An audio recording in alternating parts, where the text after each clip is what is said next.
itariki 19 harabura iminsi mike kugira ngo bafungure system, ariko hari impinduka zabayemo noneho ngira ngo kubera murabizi ko Trump n'ubundi adakunda cyane ko abimukira baja USA cyangwa se adakunda ko nyine adakunda bimukira. Ikindi nyine nuko hari ibihugu byabaye band like nk'u Burundi, Congo DRC nyine n'ibindi bihugu byinshi hirya no hino ku isi byagiye biba band, no kuvuga bifatwa n'itegeko rya Leta Zunze Ubumwe za Amerika ry'uko nta muturage wo muri icyo gihugu wemerewe visa yo kuza muri Leta Zunze Ubumwe za Amerika, ko aba immigrant cyangwa se baba baragiye hanze cyangwa se bagiye nyine gutura muri ibyo bihugu byo hirya, hari andi ma opportunities babona, hari andi mahirwe mu buzima bagenda bageraho kubera ko hari haba utuzi twinshi, nubwo twaba ari utuzi duciriritse. 7 Mountains TV. Bakunzi ba 7 Mountains TV, ndabasuhuje cyane kandi mbifurije umugisha w'Imana, mbifurije amahoro atangwa n'Imana. Mumeze mute aho mudukurikiye muri hirya no hino ku isi? Nizere ko mumeze neza kandi nizere ko muguwe neza, nizere ko ubuzima burimo bugenda neza kandi nizere ko iminsi ibatwaye neza. Ni Emma kuri 7 Mountains TV ubasuhuza kandi ubifuriza kugubwa neza. Ndabifuriza umugisha w'Imana kandi ndabifuriza kugubwa neza mwese, mbibutsa ko haya ni amahirwe Imana iba yaduhaye. Ni umunsi musha Imana iba yaduhaye ngo tunezererwemo, ni umunsi tuba tugomba nanone kwi-evaluatinga cyangwa se kwisuzuma, tukareba ko ibyo tugombaga gukora twabikoze neza, cyangwa se tukareba ko nta cyaduteranije n'Imana, kubera ko ubuzima tuba tubayemo tuba dukwiriye kubaho ubuzima bwera kandi tuba dukwiriye kubaho ubuzima navuga butunganye cyangwa se butagize umuntu n'umwe buhutaza cyangwa se ikiremwa icyo ari cyo cyose buhutaza. Ni ukuvuga ngo rero niyo mpamvu aba ari amahirwe Imana yaduhaye kuba turiho duhumeka, aba ari iby'agaciro gakomeye cyane. Yes, abatameze neza kandi namwe ndabayihanganisha kandi mbifuriza gukomera, kubera ko ku isi niko bimera, byanze bikunze uyu munsi biba ari neza ejo bikaba nabi, uyu munsi biba ari nabi ejo bikaba neza. Rero reka nsabe umuntu wese cyangwa se nsabire umuntu wese utameze neza cyangwa se utari muri situation nziza gukomera ndetse no kwihangana. Uyu munsi rero nabwo ndaje ngo tuganire, cyangwa se uyu munsi nabwo ndaje ngo tugire ibyo twiganiriraho, ariko nagira ngo mvuge gatoya kuri updates. Last time cyangwa se umwaka washize najyaga mvuga ku bintu bya green card applications, green card processing, green card nyine uko bikorwa n'uko bigenda. So this time turi mu kwa 9 itariki 19 harabura iminsi mike kugira ngo bafungure system, ariko hari impinduka zabayemo noneho ngira ngo kubera murabizi ko Trump n'ubundi adakunda cyane ko abimukira baja USA cyangwa se adakunda ko nyine adakunda bimukira baza mu gihugu. Nyine niyo mpamvu iteka yari ku ngoma cyangwa se yari ku butegetsi agerageza kugenda ahindagura ibintu, agashyiramo amananiza, agashyiramo impinduka nyine kugira ngo abantu benshi bataccessing iyo system. Ubundi mbere kwa applyinga byabaga ari free, kwa applyinga upfa kuba ufite internet, ufite telefone cyangwa se ufite machine, ukaba warifotoje ifoto bisanzwe cyangwa se nziza, ubundi ugakora application yo gusuka uka applying, ubundi ugategereza gusa. So this time hari impinduka zabayemo cyangwa se hari impinduka nkeya navuga zajemo, ariko zitabuza umuntu ku applyinga, kubera ko nubwo bashivuze ngo hazajya habaho amafaranga nyine yo kwiyandikisha, ariko ntabwo ari amafaranga menshi ku buryo n'ubundi utakwiyandikisha. Ikindi nyine ni uko hari ibihugu byabaye banned like nk'u Burundi, Congo DRC nyine n'ibindi bihugu byinshi hirya no hino ku isi byagiye biba banned, ni ukuvuga bifatwa n'itegeko rya Leta Zunze Ubumwe za Amerika ry'uko nta muturage wo muri icyo gihugu wemerewe viza yo kuza muri Leta Zunze Ubumwe za Amerika. So bikaba byaragize effect cyangwa se byarafectinze abantu bo muri ibyo bihugu nyine, kabone nubwo bari barabaye selected mu mwaka washize cyangwa se bagomba kugenda muri uyu mwaka, ariko nyine itegeko risohotse ritari rikurikizwa, hanyuma ugasanga abo bantu nyine babujijwe amahirwe cyangwa se ntibahawe viza yo kujya kuba muri Leta Zunze Ubumwe za Amerika.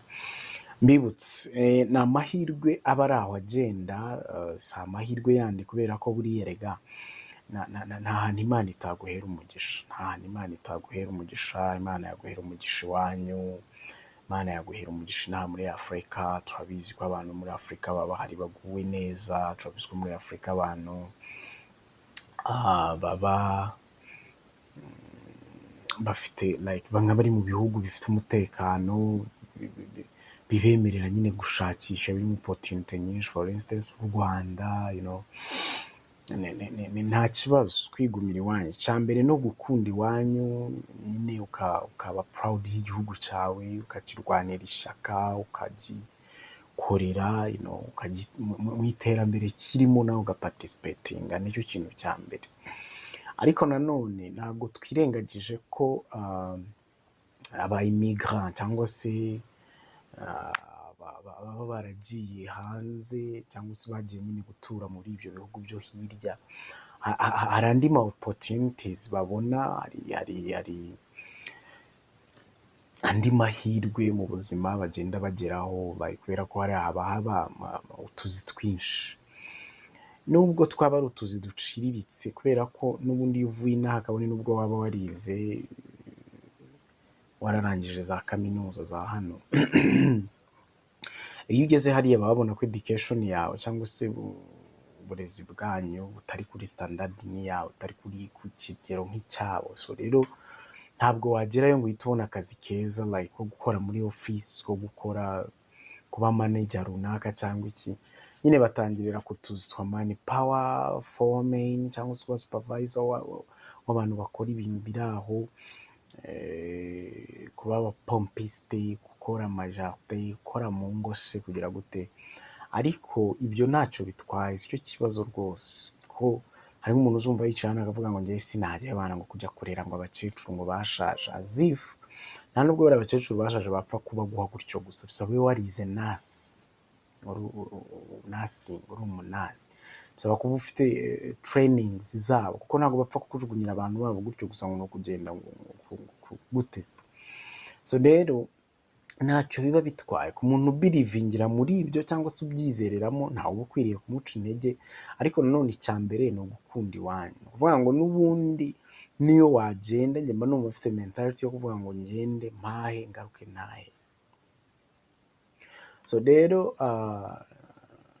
n'ibyo navugaga nyine, iyo ugize amahirwe ukaba selected ukajya gutura muri Leta Zunze Ubumwe za Amerika, cyangwa se ukagira n'izindi viza z'ahandi za Australia, za Canada na hehe, ubuzima bwaho buba butandukanye n'ubw'inanga of course.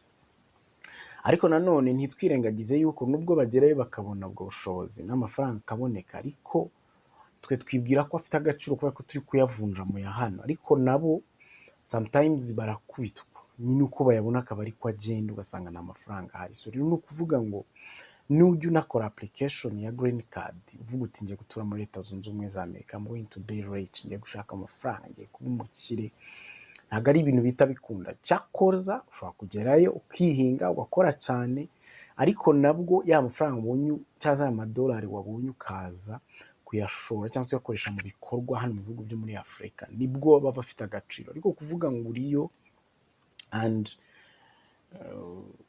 uhiteye imbere ku rwego rurenze cyangwa se rukomeye, bisaba igihe, bisaba imyaka, ariko nanone biba bishoboka. So rero ni byiza ko dukina n'izo green card, tukagenda tukagerageza n'amahirwe ahandi, ko nta wamenya, biba bishoboka cyane cyangwa se biba byakunda ko wabona ayo mahirwe. Rero iyo ubaye selected, nababwiye ko hari procedure ndende. Kuba selected ntabwo bivuze ko wabonye watsinze uri buhite ugenda, no, bisaba izindi procedure. Ni ukuvuga ngo iyo ubaye selected wuzuza DS 260, wamara kuyuzuza ugategereza bakazagutumaho gukora interview. Ubwo iyo bagutumiye gukora interview nibwo bagusaba ibyangombwa, kujya gukora medical check up, kujya kugira gute, ibyo byose ni procedure, kandi ibyo byose niko ari nk'akayunguruzo baba bagenda bayungurura. Iyo basanze hari ibyangombwa udafite, kwa muganga iyo basanze urwaye se, hari indwara zimwe na zimwe nyine zitakwemerera kugenda, ariko ntabwo ari nyinshi. So rero kuba selected not gari kugenda. Uyu munsi rero turivugira ku mpinduka ntoya, hanyuma dusoze n'ikiganiro. Impinduka ni uko bashyizeho registration fee, ni ukuvuga ngo $1 ku muntu wese ugiye ku applying.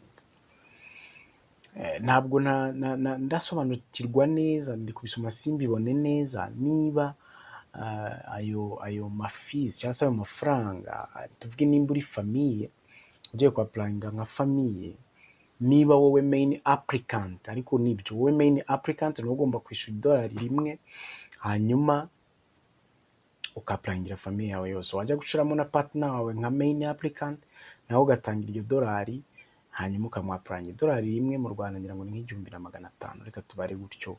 Ntabwo byakubuza ku applyinga, nyine ukigeragereza amahirwe nawe ukajya gushakisha cyangwa se ukajya kureba. So hanyuma rero ibindi ni ibisanzwe. Ni ukuvuga ngo application ikiba gisabwa ni ugushaka ifoto nziza, kuba baburije ifoto itarengeje amezi 6, passport nziza iri kuri standard yabo. Kuri Google haba hariho photo check up, ushiramo ya foto wafotoye cyangwa se wafotowe, ukareba niba yujuje ibisabwa. Hanyuma ikindi ni ukujya kuri application nyine yabo ya DV Lottery 2026, ubwo niyo izaba ifunguye, hanyuma ukapplyinga. Muri application biba bigusaba ngo ushiremo imyirondoro yawe neza, amazina yandike neza, itariki z'amavuko uzibuke, ushiremo niba wapplyingira n'abandi cyangwa se ushiramo n'umuryango wawe, amazina yandike neza, byose bigende ku murongo bisa neza. So impinduka rero zabayemo nuko ari $1 ku muntu wese ugiye ku applyinga. Biragusaba nyine iryo $1, so no kurishakisha. Bavuze ko hazakenerwa n'amapassport n'ibiki, ariko this time nabonye nta passport basaba, ni ibisanzwe nyine usibye iryo $1 ryiyongereyemo. Ni ukuvuga ngo rero tugerageze amahirwe, nta wiyimumwima ahari, kandi nta nubwo ari ibintu byatari. Baragufata bakagufata, wagira amahirwe ukagenda, cyangwa utanagira n'amahirwe ukagenda. Icyambere nababwiye ngo n'iwanyu harakonta, kandi burya ntaheza nk'iwanyu uko byamera kose. Yes, bakunzi ba 7 Mountains TV, ni amakuru mba ngira ngo nshesheho nayo abantu bayamenye. Tuba tugomba gukina n'ayo mahirwe, kubera ko narababwiye ko iyo ugiriwe amahirwe ukajyayo, sometimes ibintu bigenda neza, cyangwa se ubuzima burahinduka, ukabona utwo $2 ugasupportinga famille wasize inyuma, ukaba wabona uburyo bwo kubaka inzu nyine mu gihe inaha biba bigoye, ukaba wabona uburyo bwo kwimariya igihe umusiribateri warabuze inkwano, ukaba wabona nyine ubushobozi bw'ibifatika buraboneka rwose. Ariko nabwo bigaterwa na discipline yawe, ko iyo ugezeyo ukigira umusinzi ukajya mu ki, n'igihe bakudeportinga bagusubiza iwanyu, nabyo biba bishoboka cyane. So rero application izi zatangira ku itariki ya mbere y'ukwa 10, nabwira ngo umunsi ku itariki 19, hanyuma ku itariki ya mbere y'ukwa 10 system izaba ifunguye kugeza ku itariki 5 z'ukwa 11. Kuvuga ngo wakwitegura, utuntu twakadushaka ku murongo, ukaba ushaka iryo $1, ukaba ushaka ifoto nziza, hanyuma ukaba tayari tukaza applyinga. Njya mfasha abantu ku applyinga, so ndaza gushiraho nimero hariya ku kiganiro igihe bazaba bafunguye, ariko tuzadukora n'izindi biganiro, cyangwa se tuzadukora n'ibindi biganiro updating abantu aho bigeze. Hanyuma mu gihe uzakenera ko tugufasha no ku applyinga, nta kibazo, tuzabikora rwose. Sometimes applyingira abantu bakagira friends, bakabafata bakagenda, bibaho cyane. So reka mbashimire rero abakunzi ba 7 Mountains TV, nta kibazo rwose. nkomeje kubashimira abantu mukora subscribe, muduha like, muduha comment, rwose Imana ijye ibaha umugisha kandi Imana ijye ibagirira neza. Yes, so dukomeze rero dushyigikirane kandi dukomeze tuzamurane n'ama updates nabagezagaho, hanyuma reka nsoreze ikiganiro aha ngaha. Ubutaha application niyegereza nzarunda neza amakuru yose y'ibisabwa nuko bigomba kugenda kugira ngo umuntu applying hanyuma agerageza amahirwe yo kujya gutura muri Leta Zunze Ubumwe za Amerika kwa Trump. Reka mbashimire. Ciao, Imana ibahe umugisha, impagarike n'ubugingo. Ni Emma, iyi ni 7 Mountains TV. Mbibutsa dukwiriye kuba aba ambassador beza b'Imana ku misozi dutuyeho cyangwa se ku misozi dukoreramo. Ndabashimiye cyane. Mega bless you.